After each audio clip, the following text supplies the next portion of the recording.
And I'll quickly move on with the next point.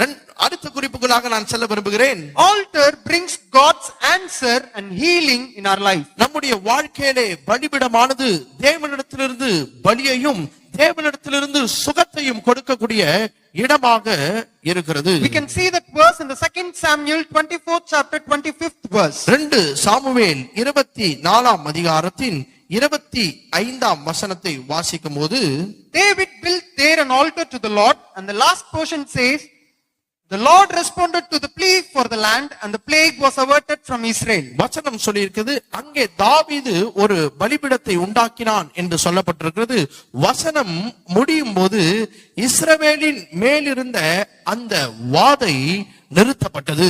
Hallelujah. Hallelujah. When you and I come to the altar of God, நீங்களும் நானும் அந்த பலிபீடத்திற்கு முன்பாக வரும்போது, let me tell unto you, நான் உங்களுக்கு சொல்ல you விரும்புகிறேன், will be receiving the answer.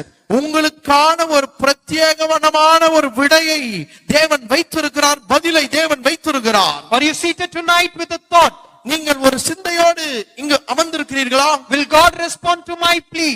என்னுடைய விண்ணப்பங்களுக்கு பதிலை தேவனால் கொடுக்க முடியுமா என்று கேள்வி கனிகளாலே உங்கள் வாழ்க்கை நிரப்பப்பட்டிருக்கிறதா? Are you thinking that this is keep on bothering my life? என் வாழ்க்கையிலே பலமான பிரச்சனை, பலமான நோய் என் வாழ்க்கையிலே எனக்கு மிகப்பெரிய துக்கத்தை கொண்டு வந்து கொண்டிருக்கிறது என்று நீங்கள் இருக்கிறீர்களா? Doctor would have said it is for lifetime.